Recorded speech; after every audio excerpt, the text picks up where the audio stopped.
Bueno, entonces, ¿por qué hablamos de participación hoy día, y con la fuerza que Nora señalaba que nosotros creemos que debería tener este proceso constituyente? Precisamente por el contexto en el cual estamos hoy día viviendo. Y estamos en una coyuntura que yo digo que de repente el estallido lo vemos como tan lejos, tan cerca, ¿no?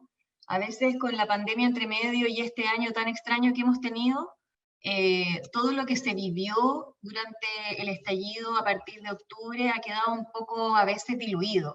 Y diluido también por las negociaciones políticas que se han desarrollado post el plebiscito del apruebo de octubre pasado. Entonces siempre es bueno hacer como un refrescar de por qué estamos donde estamos.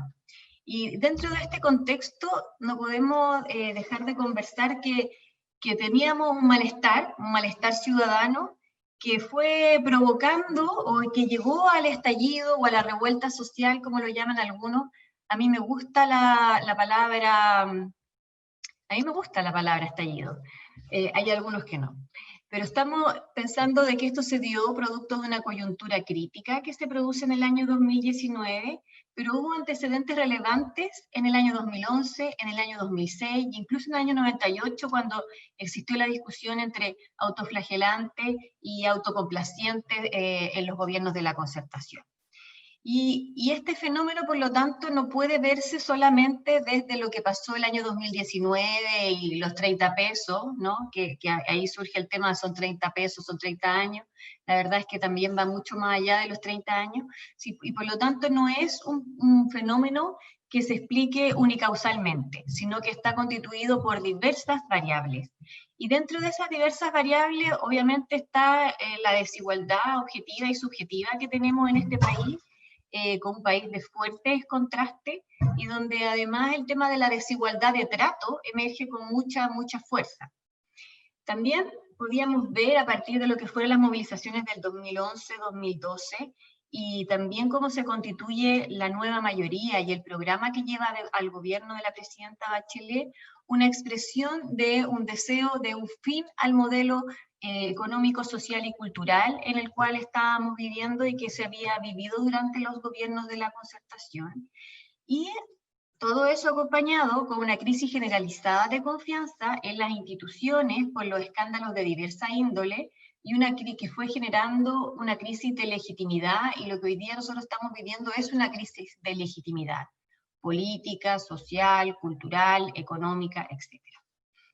Y también existe una sensación de impunidad y de abuso de poder en todo ámbito, ¿no? Uy, no puedo mover no puedo mover la...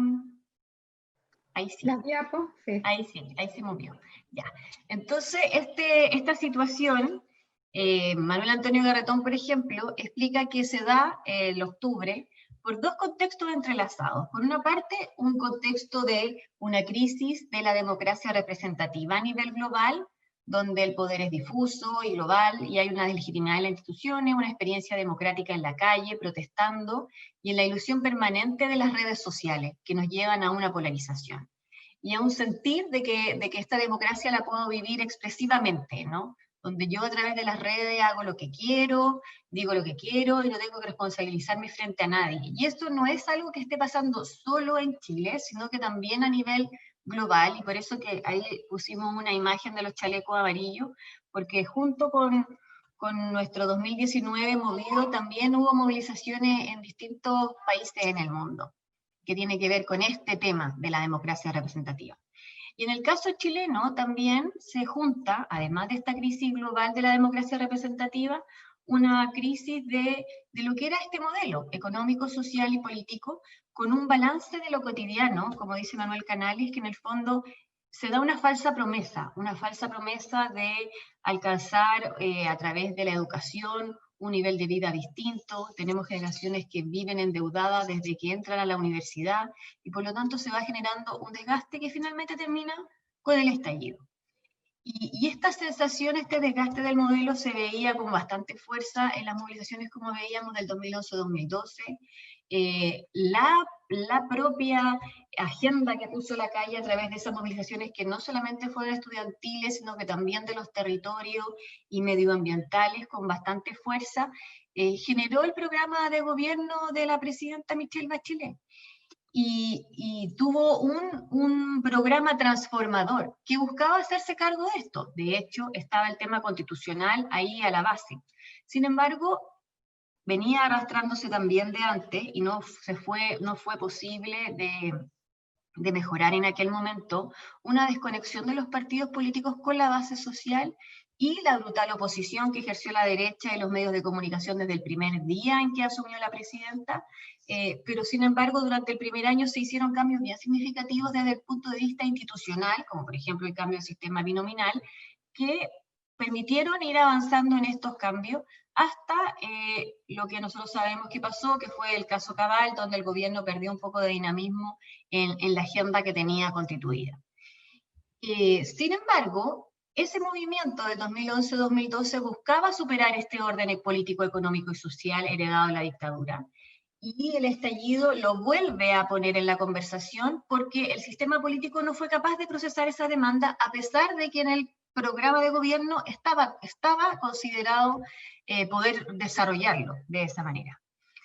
Y después del estallido social, lo que nosotros vemos es que la clase política, el sistema político, lo que hace es institucionalizar la demanda a través de un proceso constituyente donde tiene distintos hitos.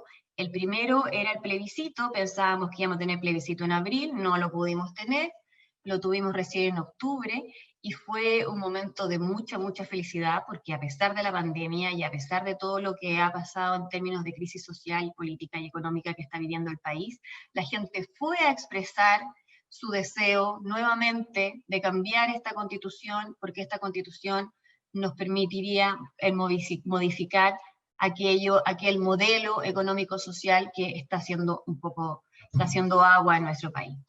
Y por lo tanto, ese proceso constituyente, que fue una forma que el sistema político canalizó la demanda, necesita llenarse de legitimidad, ¿ya? Necesita llenarse de legitimidad para efectivamente procesar esas demandas que no han sido procesadas durante tanto tiempo. Y en esa legitimidad que necesita el proceso, han habido grandes avances, donde sin duda el tener una constituyente paritaria es muy significativo. El contar con las cuotas para los pueblos indígenas, a pesar de que no era como nosotros lo queríamos, es también un avance. El poder contar con independientes de alguna forma también lo es. Sin embargo, hay una tarea del todo significativa para desarrollar durante este proceso, para lograr esa legitimidad, y que es que efectivamente todos y todas nos sintamos parte de él, porque sabemos que en esta crisis de la democracia representativa, teniendo una constituyente de solo 155 miembros, estamos un poco replicando el Congreso, un Congreso que, como ha funcionado, lo ha llevado a los menores niveles de legitimidad de parte de los electores, y por lo tanto hay un temor ahí de cómo esta convención constitucional puede darle legitimidad a este proceso y a lo que salga de él, más allá de la representación que puedan hacer estos representantes, y ahí hay una labor de parte de los partidos políticos, más allá de quienes estén en la convención, bien importante, para poder efectivamente hacernos cargo de la difícil misión que es recomponer la polis, el espacio representativo, el participativo, el expresivo y el deliberativo de nuestra democracia, donde siempre nos hemos enfatizado en lo que es solo la representación, pero todas las otras expresiones de la democracia han quedado un poco al margen. Y es esta situación que se ha ido generando de la crisis de la democracia representativa y de la desvinculación entre el mundo político y el mundo social, lo que hizo también agua durante el estallido, y es parte de lo que tenemos que tratar de recomponer durante este proceso. Y ahí no es fácil poder hacerlo, y la forma o los momentos en que los países son capaces de volver a juntar estas dos agendas es precisamente frente a hitos fundacionales, como plebiscitos, como tragedias económicas y sociales, y la verdad es que nosotros estamos en este momento histórico viviendo todo aquello. Sin embargo, no está asegurado que seamos capaces efectivamente de lograr recomponer esta polis. Y esa es la tarea que tenemos por delante. Y esta lámina no se quiere mover. Pucha, ¿qué hago si no se quiere mover? La verdad es que no sabría. Tal vez dejarla en modo no presentación, sino más pequeño. Claro. A veces pasa. Ahí. Sí. Sí. ¿Se ve igual? Sí, se ve. Sí. Sí, ya. Entonces, estábamos acá. Durante lo que fue el proceso constituyente de la presidenta Bachelet en su segundo gobierno, frente a la necesidad de cambiar la Constitución y llevar adelante esa parte de su programa, se estableció un mecanismo participativo que fue bastante importante si uno piensa las luces que dejó funcionando, ¿ya? En una sociedad que tiene poca cultura de participación. Nosotros hablamos harto de participación, pero tenemos pocas herramientas o pocos habilitadores para desarrollar expresiones participativas reales en las cuales efectivamente nos escuchemos todas y todos. Y la experiencia de los cabildos autoconvocados que se vivieron en el proceso del año 2016 fue bien significativo, y prueba de eso está que cuando se da el estallido social, los ciudadanos de forma espontánea se empezaron a reunir en cabildo siguiendo un poco la metodología de lo que habían sido los ELA de ese proceso, para tratar de canalizar lo que se estaba generando en el país. Y señalar que el proceso participativo del año 2016 congregó la participación de 250.000 personas que priorizaron distintas temáticas, y cuando uno lee o relee esas temáticas que pusieron los ciudadanos, quedan en evidencia todo lo que salió después durante el estallido social. O sea, los temas que a las personas les importan estaban ahí presentes y estaban en esta conversación que se había dado el país para cambiar su constitución. Así como también, cuando uno quiere ver qué es lo que las personas señalan que se necesita para esta nueva constitución, aparece con fuerza el tema de los mecanismos de participación directa, ¿ya?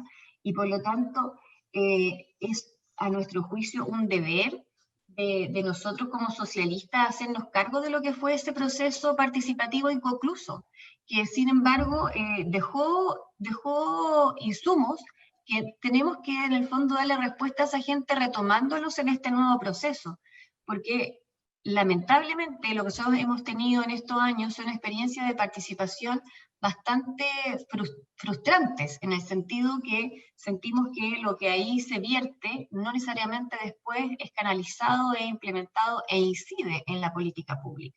Entonces aquí tenemos un material que se desarrolló, que tenemos en el fondo la necesidad de volver a remirarlo.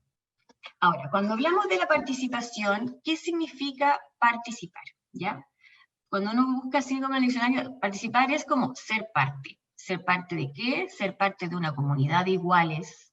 Y eso es fundamental, porque está íntimamente ligado con el concepto de democracia y de ciudadanía, donde todos tenemos el derecho a participar en la toma de decisiones y de decisiones en cuanto a nuestros representantes, pero también se amplía a incidir en aquellos asuntos públicos.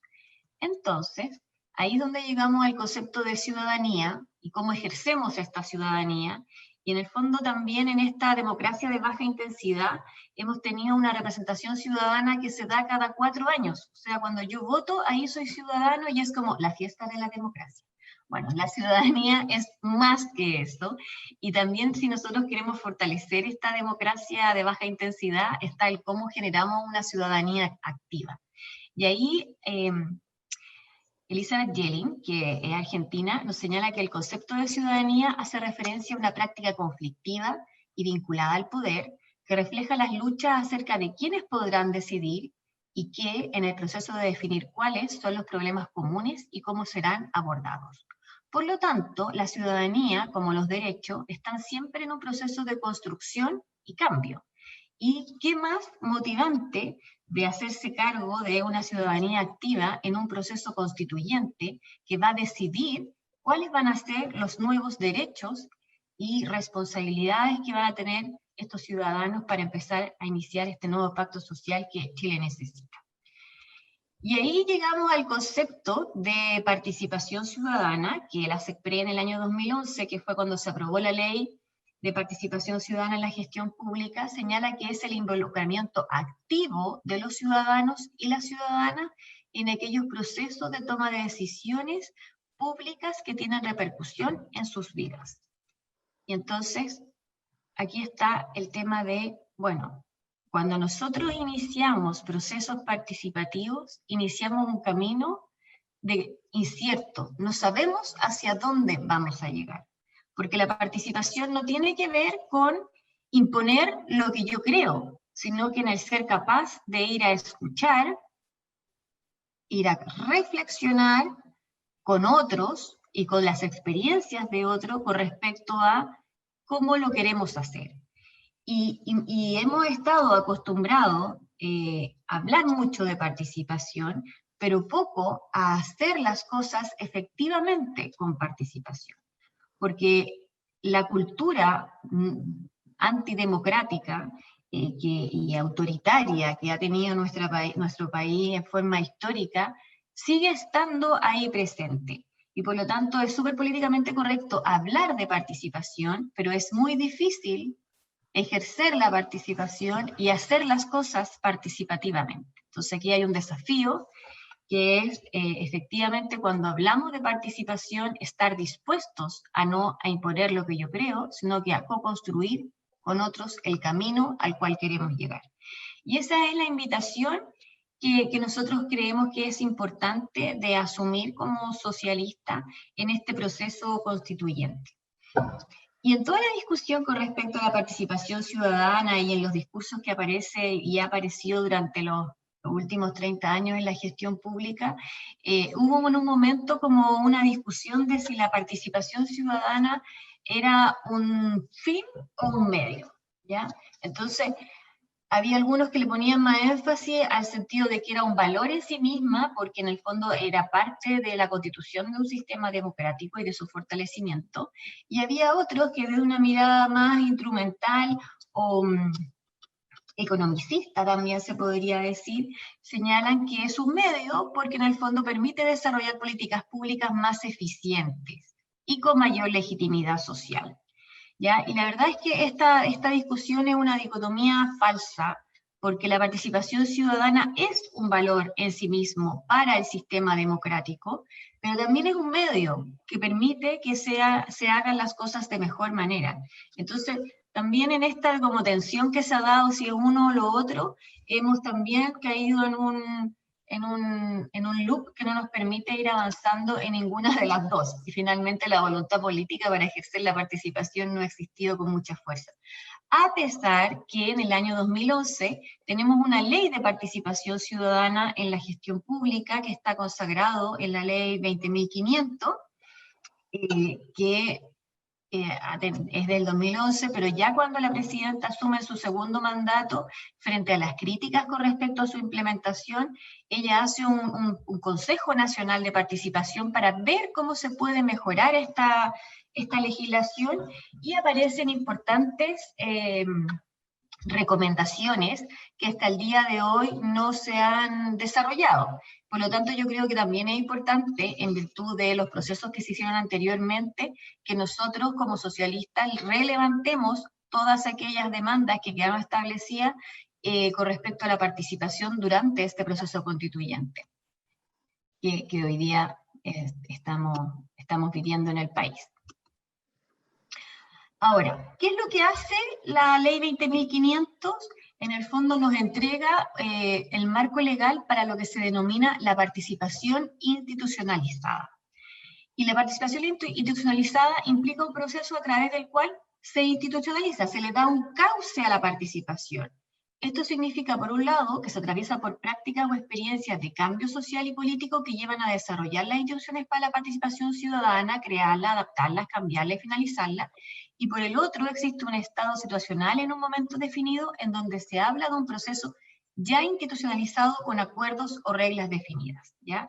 Y la participación ciudadana institucionalizada formal serían aquellos medios, procesos, instrumentos o mecanismos que el gobierno reconoce y oferta para canalizar esa participación ciudadana. Y por lo tanto, nuestra ley 20.500 lo que hace es ofrecer este canal. Esa es la participación institucionalizada. Y desde el espacio local, los municipios, como desde el espacio nacional, existen distintos mecanismos que han intentado darle cauce a esta participación institucionalizada. Sin embargo, a mi juicio, no ha sido suficiente para efectivamente lograr poner en la agenda pública las expresiones de la ciudadanía, y mucho tiene que ver también con este desacople entre el mundo político y el mundo social, donde estos conectores que deberían existir, como son los mecanismos de participación institucionalizada, no han dado el ancho con respecto a procesar esa demanda, sino que han quedado como mecanismos o espacios bastante virtuales de participación, no virtuales así como estamos hablando hoy día, sino que virtuales en el sentido de hacer como que estamos participando, como que yo hago como que te escucho y que te voy a hacer caso, pero finalmente el procesamiento y la incidencia de ese proceso participativo bien poco ha tenido que ver en la agenda pública. Y eso ha ido generando una frustración bien grande en la ciudadanía, que sin duda tiene que haber sido también parte del condimento para el estallido social.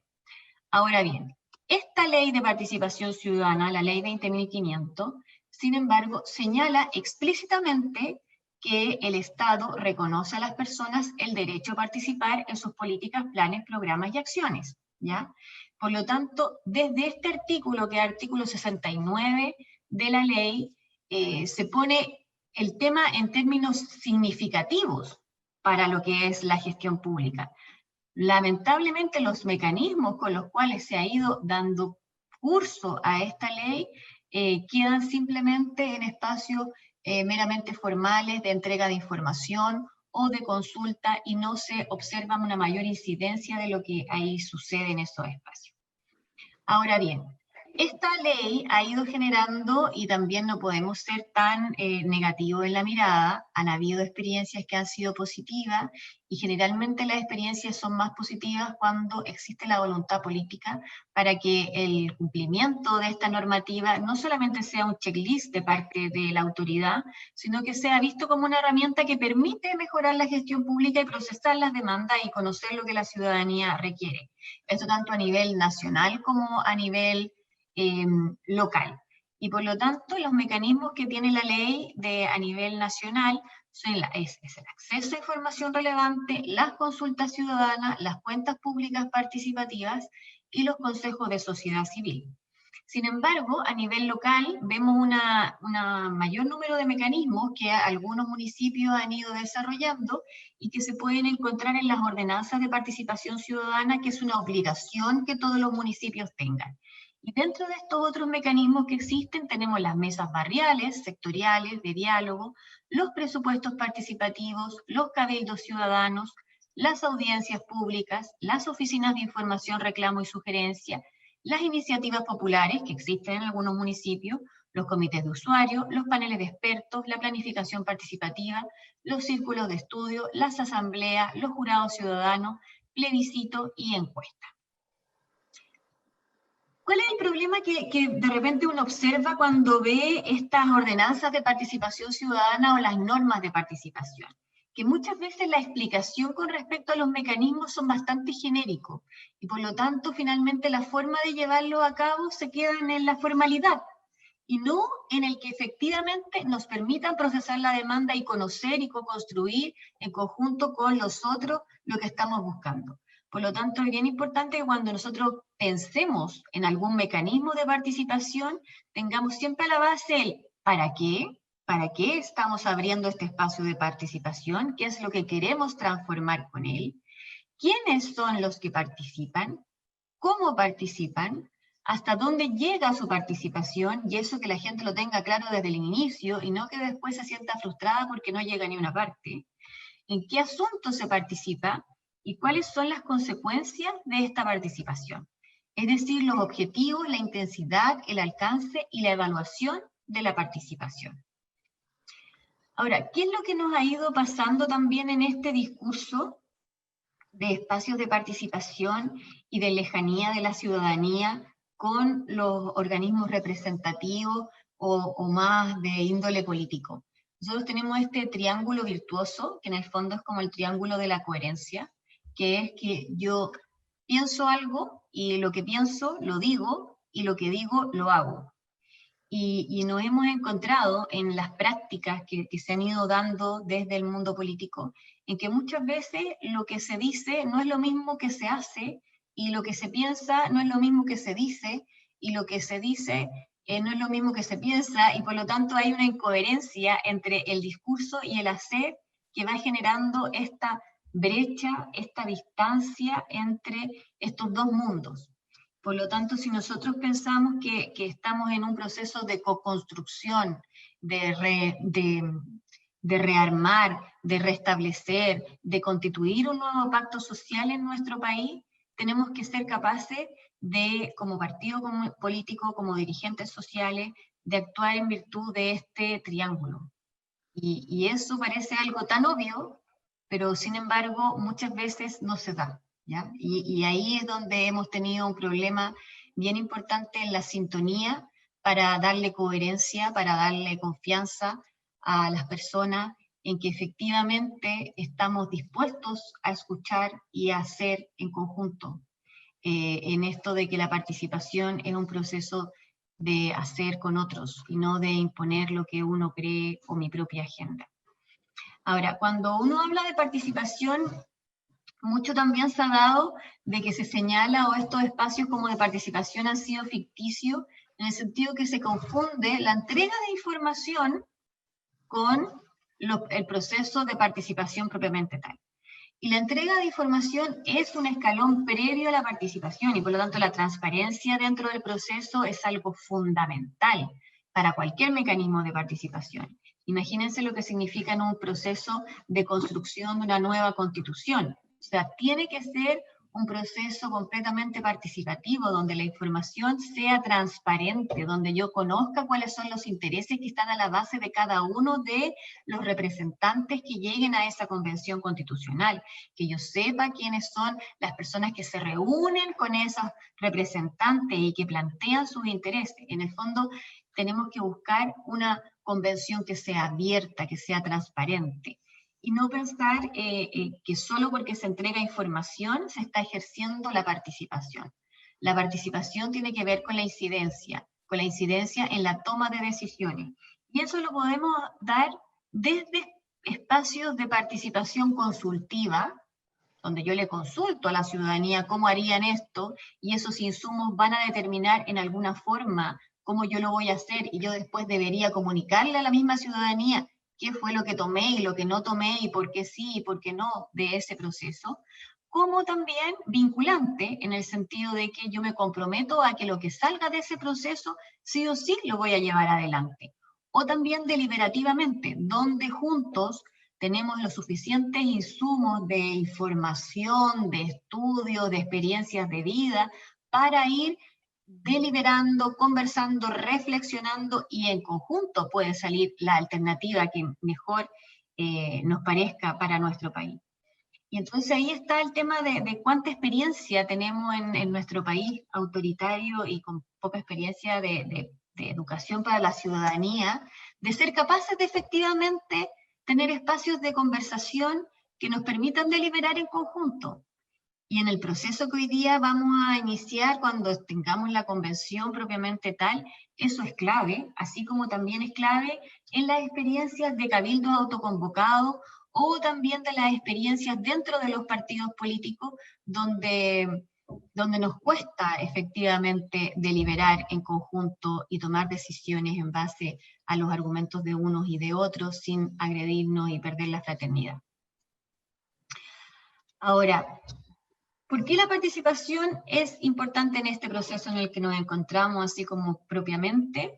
Es una deuda pendiente. Hemos transmitido nuestro partido y también nuestros gobiernos con respecto a la participación, pero hemos avanzado mucho menos de lo que decíamos y por lo tanto es una deuda pendiente. Nos permite sentirnos parte de este proceso, a mí, a ti, a todos, y por lo tanto si queremos generar y tejer un nuevo pacto social, tenemos que ser parte de ese proceso. Y también de ser parte de la toma de decisiones, ¿ya? Cuando uno habla, este país, es que este país es nuestro país, pero no, lo vemos como algo tan lejano, donde no lo hemos construido en conjunto, sino que las decisiones han sido impuestas, que no nos sentimos parte de nuestro país. Bueno, yo creo que la idea de este proceso constitucional es que dejemos de lado esa forma en la cual nos expresamos de este país y podamos ser capaces de decir nuestro país, nuestra constitución, nuestras normas, etcétera. Y el rol de la participación ciudadana en la tarea de futuro fortalece la democracia, una democracia que hoy día está de baja intensidad, pero donde además los principios democráticos de la igualdad, de la dignidad humana han sido puestos en cuestión durante el estallido. Y por lo tanto, nuestra obligación en este proceso es fortalecer esa democracia y los principios que la constituyen. Avanzar en la posibilidad de liberar vuelve este proceso inclusivo en relación a escuchar todas las distintas voces, y ahí hay que hacer un esfuerzo, porque efectivamente aquellas voces que generalmente no se escuchan estén presentes en este espacio. Efectivamente hay un avance con tener representantes de pueblos indígenas, con tener paridad, pero nos queda fuera el mundo de los niños, niñas, adolescentes, nos queda fuera el mundo rural, nos queda fuera el mundo de las personas vulneradas y más pobres de nuestro país, que es necesario también traerlas a esta conversación. Y también legitima el proceso, que es algo clave en el sentido de cómo se origina la obligación de desarrollar este proceso. Y por lo tanto, el tema más importante es cómo logramos, a través de un proceso participativo, construir un nuevo pacto social en que quienes están en la trinchera, por un lado, de que dicen que no son 30 pesos, son 30 años, y otros que señalan que han sido los 30 mejores años del desarrollo de la historia de Chile. Y frente a esas visiones tan distintas, es necesario avanzar en la deliberación, y eso solo se logra a través de procesos de educación, de información y de mecanismos democráticos y participativos inclusivos que debería tener el proceso. Ahora, ¿cuáles son las tareas constituyentes propiamente tal para lograr esta participación ciudadana en el proceso? Por una parte, es importante que se institucionalice, ¿ya? Tal como veíamos que la participación se había institucionalizado a través de la ley 20.500, los mecanismos de la gestión pública para aquello, es importante que se institucionalice. Una forma de institucionalizarlo fue como durante el segundo gobierno de la presidenta Michelle Bachelet, se hizo el proceso participativo.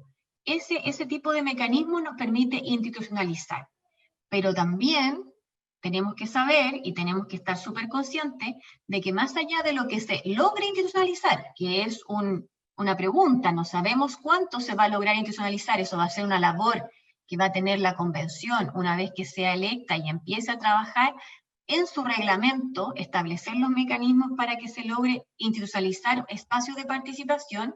Más allá de cuánto se logra ahí, va a existir, va a seguir existiendo, y a mi juicio es necesario que nosotros también incentivemos que se sigan desarrollando espacios de participación no institucionalizadas.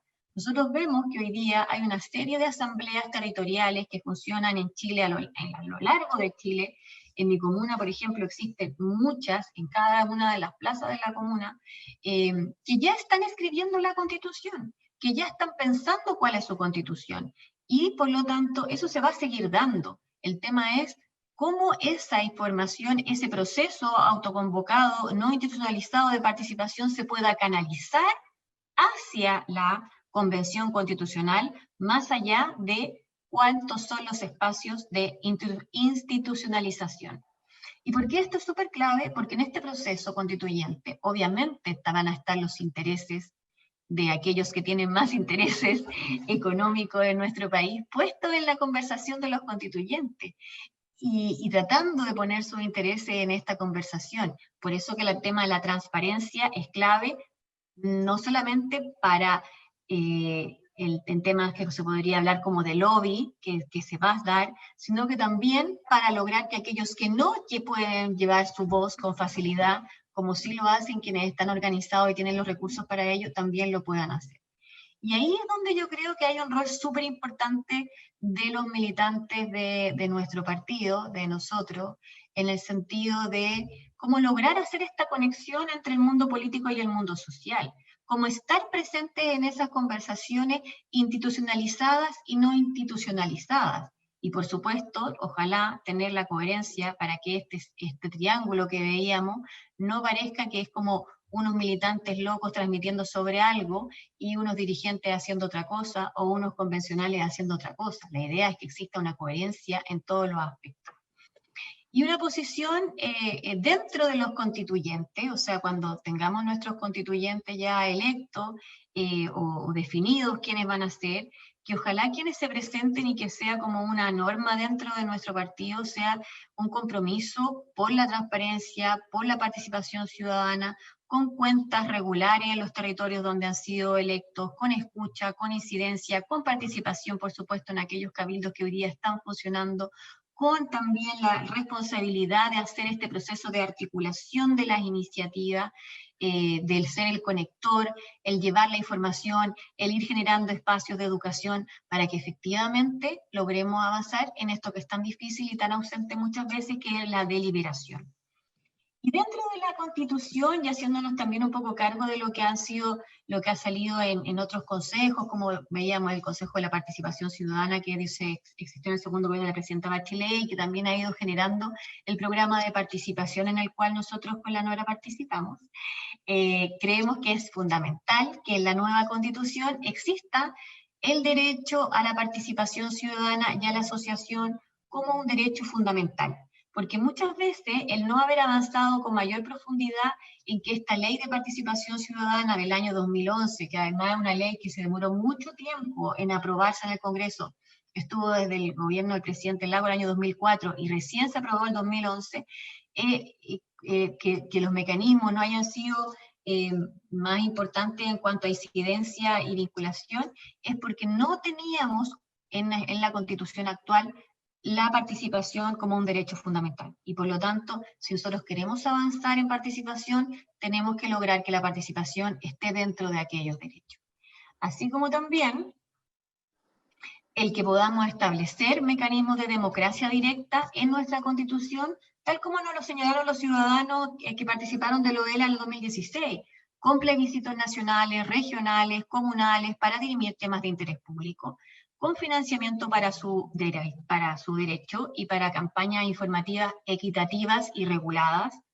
En la Constitución de hoy día solo existen los plebiscitos comunales, que son vinculantes, pero tienen una serie de trabas para desarrollarse. De hecho, se han realizado solamente 5 en nuestro país desde que existe esa normativa para poder realizarlo. Y si tuvimos un plebiscito en octubre para cambiar la Constitución, fue porque se hizo un cambio en la Constitución que estableció este plebiscito, pero no existen los plebiscitos como tales. También el poder generar un referéndum como un mecanismo que ratifica o da la devolución de propuestas legales, en algunos casos constitucionales, que los poderes legislativos les formulan a los ciudadanos y ciudadanas para que de forma dicotómica acepten o rechacen la propuesta, donde exista la iniciativa popular de ley como un mecanismo que permita a un número determinado de ciudadanos presentar proyectos de modificaciones legales en determinados temas, permitiendo para ciertas materias y con condiciones de reunir un mínimo legal de firma, etcétera, la consulta popular como un mecanismo que permite conocer la opinión de algún sector de los ciudadanos acerca de algún tema legal o gubernamental en específico. Se lleva a cabo mediante convocatoria, consultas electivas, asambleas o reuniones, el voto programático como mecanismo mediante el cual los ciudadanos que votan para elegir gobernadores o alcaldes imponen como mandato al elegido el cumplimiento de un programa. O sea, uno no vota por una cara bonita que está pegada en un afiche, uno vota por un programa. Y por lo tanto, también la ciudadanía lo que hace a lo largo de la gestión es ir haciendo control social para ver si se cumple o no se cumple ese programa, y si es que no se cumple el programa, exista la obligación política de pedir la revocación de mandato frente al incumplimiento de aquello que se ha prometido. Y para que también tengamos una posibilidad de mayor participación y de derechos ciudadanos, creemos que la creación del defensor de las personas es fundamental, establecer educación para la democracia en los distintos niveles de la educación formal e informal, y trabajar el tema de los presupuestos participativos, no solamente a nivel local, como se ha desarrollado, sino que también avanzando a nivel regional y también nacional en algunos ítems que puedan ser relevantes. Y para terminar, pensando en lo que veíamos al inicio, de lo que había sido el contexto en el cual nos encontramos, estamos en la construcción de un nuevo pacto social, para Chile, donde la ciudadanía a grito nos dice que es vivir con dignidad, ¿no? Ese en el fondo es como el resumen del estallido social, hasta que la dignidad se haga costumbre. Y por lo tanto tenemos una responsabilidad histórica tremenda como partido político de oposición, como partido político que está en movimiento, que tiene una base social en todo el país, de generar un modelo alternativo al actual. Y eso ha sido una deficiencia desde la disputa de los autoflagelantes y los autocomplacientes, que en el fondo es, tenemos la fuerza, la creatividad, la posibilidad de legitimar efectivamente este modelo alternativo al actual para dar cumplimiento al agotamiento del modelo que nos implementó y nos dejó la dictadura neoliberal, que va a todos los ámbitos de la vida social, política y cultural que tenemos. Y para lograr eso, para generar ese proyecto alternativo, hay que aprender a dialogar y deliberar en conjunto. Y en ese deliberar en conjunto es como también vamos generando nuevas gobernanzas para hacernos cargo de estos cambios, y la necesidad de una refundación de las estructuras de representación. Y dentro de las estructuras de representación, los partidos políticos es algo clave. Y por lo tanto, el cómo nos hacemos cargo de que esta participación, esta deliberación, no sea solamente principios que queremos transmitir y desarrollar para afuera, sino que también los hacemos dentro de nuestra propia institucionalidad, en la toma de decisiones a nivel de la base, a nivel de la militancia, en las comunas, en las regiones, etcétera, es una deuda que también tenemos que hacernos cargo para efectivamente poder avanzar en este nuevo recomponer el rol de los partidos políticos en esta dicotomía y distancia entre el mundo social y político. También se requieren liderazgos convocantes y creíbles. Tenemos ahí una gran tarea por buscar esos nuevos liderazgos. Respeto irrestricto a los derechos humanos como el centro de lo que va a ser la nueva constitución, pero también hacernos cargo de aquellas violaciones a los derechos humanos que se dieron durante el estallido. Se requiere con fuerza trabajar el tema de la verdad, la justicia de reparación y las garantías de no repetición, y no habrá, a mi juicio, una gobernabilidad posible en nuestro país si no hay participación ciudadana, porque la participación en la toma de decisiones no es solo necesario escuchar para avanzar en representación o avanzar en empatía para lograr sentir lo que dice el otro, sino que es necesario compartir poder para que todos nos sintamos parte de nuestro país. Y ese compartir poder es lo que está a la base de la discusión constitucional. Y por lo tanto, ¿cómo lo hacemos en coherencia? Lo hacemos en coherencia con participación, para efectivamente lograr movilizar esos cambios que nuestro país requiere. Es un camino sinuoso, yo creo que no está escrito si esta oportunidad histórica que estamos viviendo la vamos a desarrollar bien en el corto plazo, o nos vamos a demorar muchos años en lograr los cambios que nuestro país requiere. Pero yo creo que depende de nosotros que sea posible y que efectivamente aceptemos este desafío con fuerza. Y ahí también, para terminar, en cuanto a si vamos a ser capaces de hacerlo bien o nos vamos a demorar más, lo que a mí me viene es como una angustia, cuando uno además ve la historia de nuestro país, es que los procesos políticos y sociales son largos, las transformaciones son largas. Y la verdad es que a mí me interesa ver los cambios que nuestro país está viviendo, está pidiendo, y ser un actor social en movilizarlo. Y yo creo que esa es la invitación. Muchas gracias.